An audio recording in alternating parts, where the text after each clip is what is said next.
Descubriendo el mundo con David Cañedo.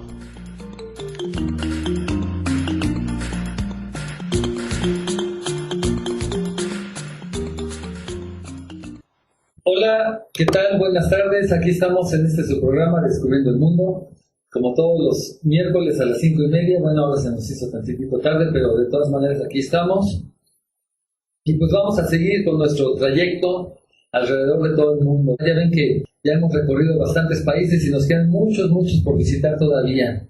Y en lo que vamos recorriendo cada país, vamos aprendiendo cuestiones de historia, cuestiones de geografía, cuestiones de la ecología, también de la situación actual.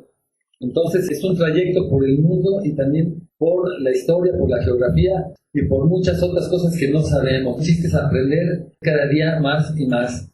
Bueno, pues antes de empezar, déjenme mandar un saludo rápido a los chavos de allá abajo, de los exalumnos que nos escuchan por allá por Santa María o por algunos de esos lugares por allá en la sierra, que de repente nos mandan mensajes en Facebook para saludarnos. Como por ejemplo, el compañero Ulises, si nos estás escuchando, bueno, pues aquí te mandamos un saludo. La semana pasada le estaba hablando sobre el origen del Islam, muy interesante, en Arabia Saudita. Arabia Saudita era un lugar que no daba nada de qué hablar, es básicamente puro desierto.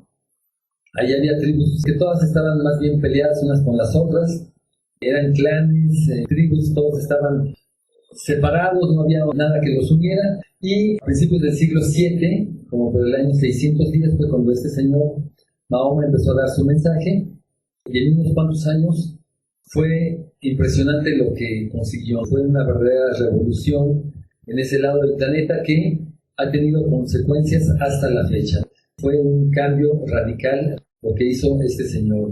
Y vamos a seguir un poco con la historia de esto, porque a fin de cuentas, la realidad actual, como les estaba diciendo la sesión pasada, en la actualidad hay 1.200 millones de musulmanes. Es mucha gente. La religión, de hecho, bueno, según ciertos parámetros, sería la más numerosa actualmente. El cristianismo quizás tenga más fieles, lo que pasa es que el cristianismo también tiene muchas divisiones. Pues así es. Además de que es la que se está expandiendo más rápidamente también. Entonces es una realidad que no podemos ignorar y es muy interesante ver cómo surgió todo esto hace 1.400 años. El asunto es que cuando falleció este señor en el año 632, me parece que falleció este señor Mahoma, ya básicamente toda Arabia había sido unificada bajo el estandarte del Islam. Muchas de las tribus que habían peleado contra él ya se habían cuadrado, ya decidieron que más les convenía era convertirse a esta nueva religión. La Meca, que eran los que habían opuesto principalmente a cualquier tipo de cambio, vieron por dónde soplaba el viento y decidieron que más les valía cuadrarse y se convirtieron al Islam. Y de ahí el mensaje que les proporcionó esta nueva religión era tan potente, tan radicalmente distinto, que fue como una catarsis lo que sucedió ahí. Este movimiento salió de Arabia con una fuerza inaudita, arrasó con todos los imperios de aquel entonces. Eso ya se lo estaba yo contando la semana pasada. El imperio persa cayó como un castillo de naipes, el imperio bizantino casi también cayó, no cayó por completo, pero sí perdió por lo menos la mitad, si no es que las 2/3 partes de sus territorios. Los árabes, en un lapso relativamente bastante breve, en menos de 100 años, se extendieron desde Arabia, arrasaron con todo el norte de África, llegaron hasta España, tomaron España, hasta el sur de Francia, y por el otro lado llegaron hasta las puertas de China, de la India y de China. Toda Asia Central cayó bajo la influencia del Islam. Y aquí lo interesante, lo que quería yo comentar en esta sesión, es que los árabes formaron un gran imperio. Políticamente, los antiguos imperios, como por ejemplo el imperio persa, simplemente se colapsó. Pero lo interesante es que los ejércitos árabes tomaron el poder político, pero en esos países la gente seguía viviendo, ¿verdad? En Persia, por ejemplo, les voy a poner el ejemplo de Persia. El imperio persa era bastante poblado, toda la gente que vivía ahí pues siguió viviendo ahí. Cambió el régimen político, se llamaba la dinastía de los sasánidas, era el imperio persa en aquel entonces, se colapsó y los árabes tomaron el poder político, pero la gente seguía viviendo ahí en Persia y seguían siendo persas. Los persas nunca se hicieron árabes, son dos etnias completamente diferentes, son dos maneras de pensar distintas. Cuando los árabes tomaron todos estos nuevos territorios, ellos ni siquiera al principio iban con la tirada de convertir a la gente a su nueva religión, al Islam. De hecho, al principio había algunas personas que pensaban que el Islam era propio de los árabes y que únicamente los árabes podían pertenecer a esa nueva religión. Entonces, cuando conquistaron todo el norte de África, cuando conquistaron Persia, cuando conquistaron toda Asia Central, su intención realmente no era convertir a la gente, y de hecho hasta ponían trabas. Durante 200 años, más o menos, la gente en todos esos lugares siguió practicando sus propias religiones. Por ejemplo, en Persia, la religión de la mayor parte de la gente antes de que entrara el Islam era el zoroastrismo, así se llamaba. Era la religión de Zoroastro. Zoroastro había sido un profeta que había vivido muchos años antes, que también había venido con un mensaje, y la mayor parte de la gente seguía la religión que les había difundido este señor Zoroastro. Cuando el Islam llegó, la gente siguió con su antigua religión, y así se siguió durante por lo menos unos 200 años. Fue más o menos a partir del siglo IX y X cuando la gente de todos esos lugares empezó a convertirse en masa al Islam. Y lo importante que hay que tomar en cuenta aquí es que la conversión de toda esa gente a esa nueva religión del Islam fue voluntaria en la mayor parte de los casos. No fue una religión que les hayan impuesto a la fuerza. Los árabes que tenían el poder político dejaban que la gente tuviera la religión que ellos quisieran. En ningún momento dado, repito, era su intención imponerles esta nueva religión. La gente podía seguir teniendo sus religiones y la única ventaja de ser musulmán era que pagaban menos impuestos. Esa era la única ventaja. Los musulmanes tenían cierto tipo de deducciones de impuestos y no sé qué.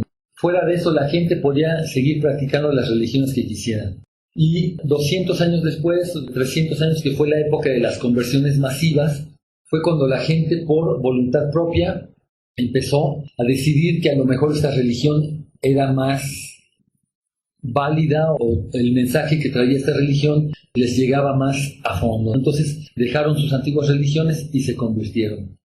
Y otra cosa que también es importante hacer notar es que no había acabado de morir este Mahoma en el 632 y ya sus sucesores estaban peleando por el poder.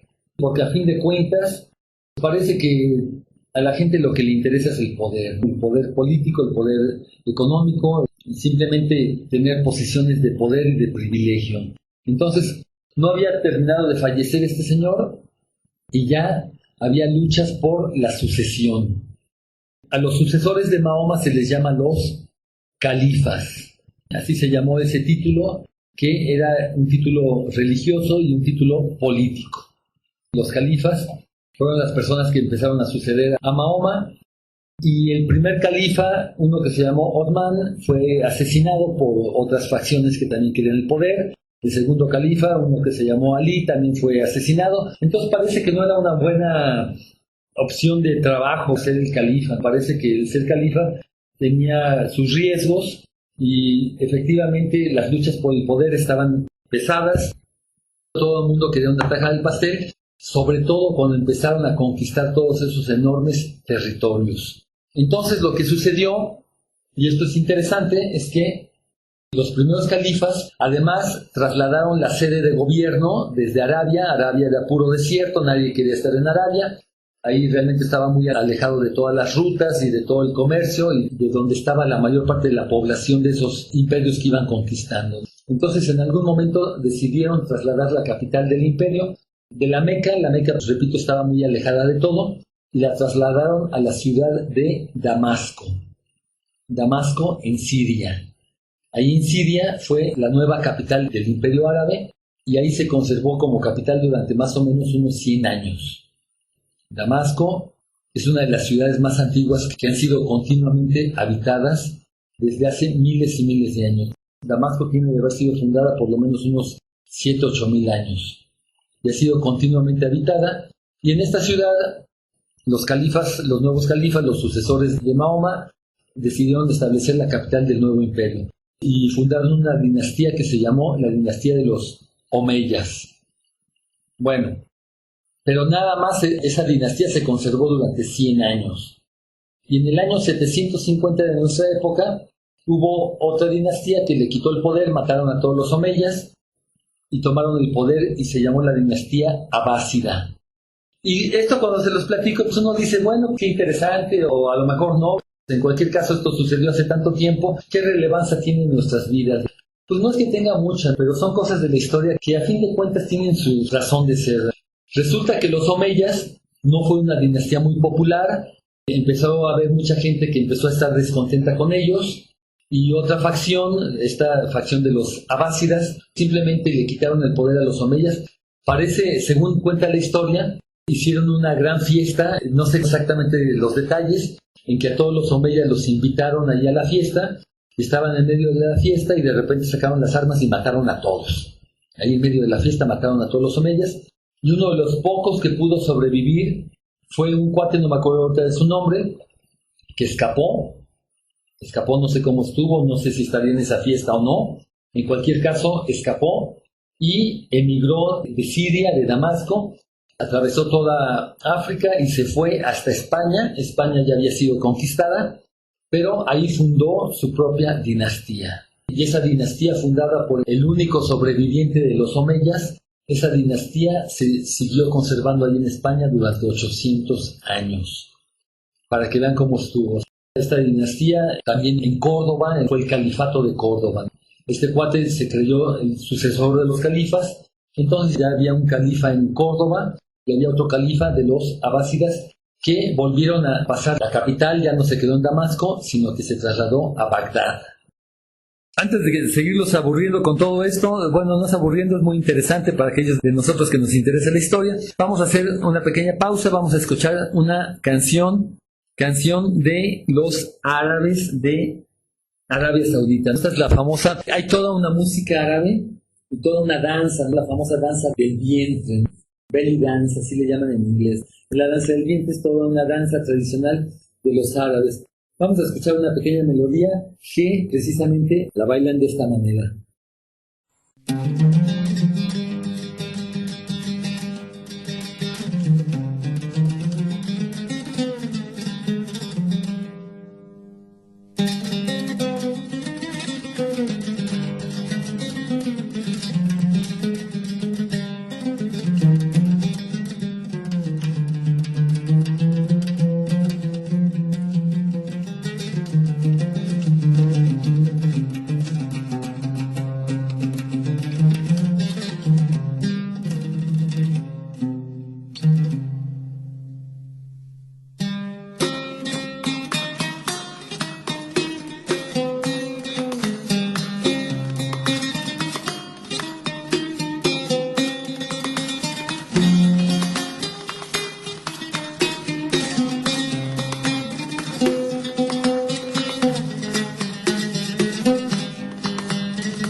¿Qué les parece si es música diferente a la que escuchamos nosotros por acá? Yo a veces me pongo a pensar, imagínense ustedes que están en medio del desierto, en un campamento de beduinos, por ejemplo, y de repente empiezan a tocar.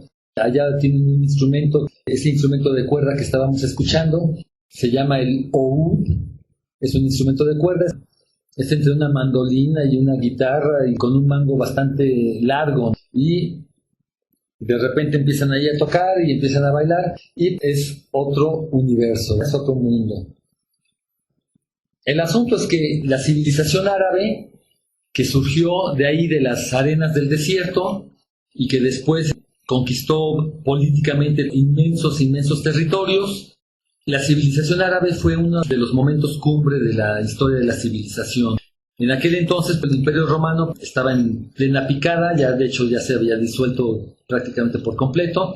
En Europa estaban en lo que llamamos la Edad Media o la edad del oscurantismo. Bueno, no es que haya sido exactamente así, pero en realidad durante varios siglos en Europa culturalmente no producían absolutamente nada. Entonces, en ese momento fue cuando la cultura árabe se encargó de transmitir toda esa cultura a la posteridad.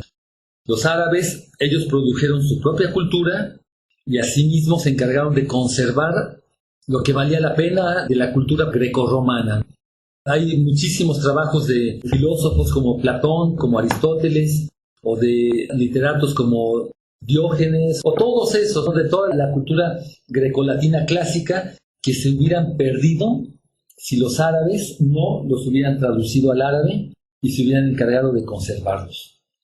Entonces, definitivamente la cultura árabe, por alguna razón, tuvo que haber sucedido como sucedió. En ese momento, cuando Roma se había venido para abajo, y de repente surgen los árabes del desierto y conquistaron todo eso, y por alguna razón sucedió como tenía que haber sucedido.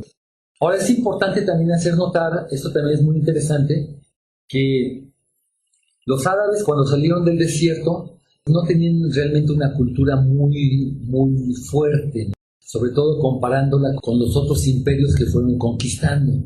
Entonces, por ejemplo, en Persia tenía una cultura milenaria. En Persia había habido civilizaciones muy avanzadas 1000 años antes de los árabes. Entonces, cuando los árabes los conquistaron, eso no significa que esa cultura persa se perdió de la noche a la mañana. Al contrario, los árabes tomaron el poder político, pero la cultura persa era bastante más fuerte, más sólida que la cultura árabe en ese momento. Entonces, lo que sucedió últimamente es que la cultura persa se impuso, por lo menos allí en Persia. Es lo mismo que sucedió, ¿se acuerdan que hace un par de meses les estaba yo hablando de los mongoles que conquistaron China? Los mongoles también surgieron de la nada, de las estepas, ahí en un lugar completamente aislado, donde no sucedía nada, y de repente los mongoles, fue una verdadera explosión, conquistaron todo el mundo conocido por ellos en aquel entonces, y conquistaron el imperio chino. Sin embargo, la cultura china era mucho más antigua y mucho más fuerte que la cultura mongol. Entonces los mongoles podían tener el poder político, pero culturalmente se hicieron chinos. Los mongoles últimamente fueron absorbidos por la civilización china y terminaron hablando chino y terminaron usando las ropas chinas y se terminaron haciendo chinos. ¿Por qué? Porque la cultura china era mucho más fuerte que la cultura mongola. Y algo similar sucedió con los árabes en Persia. Los árabes invaden Persia, pero la cultura era mucho más fuerte. Y últimamente los árabes que tenían el poder político en Persia terminaron haciéndose persas. Así fue más o menos lo que sucedió. En Persia siguieron siempre hablando su idioma, aunque empezaron a utilizar la escritura árabe, eso sí. Y la cultura árabe, para defender su identidad, esto también es muy importante entenderlo, que la identidad de cada pueblo es muy importante. Todo pueblo defiende su cultura y su identidad. Y los persas, para defender su identidad de esta invasión árabe, lo que hicieron últimamente fue formar su propia facción del Islam, su propia, ¿cómo decirlo?, su propia iglesia islámica. Entonces lo que sucedió fue que el Islam se dividió en dos corrientes principales. Hay muchas más. Como toda religión, las religiones siempre se dividen en muchas facciones. Pero en el Islam hay dos facciones principales. Hay una que se llama el Islam sunita y hay otra que se llama el Islam chiita. El Islam chiita, últimamente está en Persia. En Persia ellos decidieron que el resto del Islam, pues los dejaron que siguieran su curso y ellos hicieron su propia iglesia islámica, que hasta la fecha, 1400 años después, sigue siendo vigente. Entonces, en Persia, en partes de Siria y en partes de Pakistán, es donde está la facción chiita, que es bastante importante. Y hasta la fecha, el Islam que se practica en Arabia, el sunita, y en el resto de África, los sunitas y el Islam chiita están divididos. Están tan divididos como el cristianismo. Por ejemplo, los ortodoxos y los católicos o los protestantes, cada quien siguió su curso. Y pues así es como últimamente tiene que ser. Los pueblos adaptan las religiones de acuerdo a su propia cultura. En el norte de África, por ejemplo, era el Imperio Bizantino el que había invadido y después llegaron los árabes y arrasaron.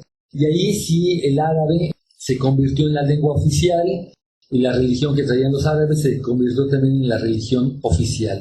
Y hasta la fecha en países como Egipto, Libia, Sudán, Algeria, Túnez, Marruecos, Mauritania, todos esos países siguen hablando árabe hasta la fecha. En la actualidad, la cultura árabe no se puede hablar propiamente de una sola cultura árabe.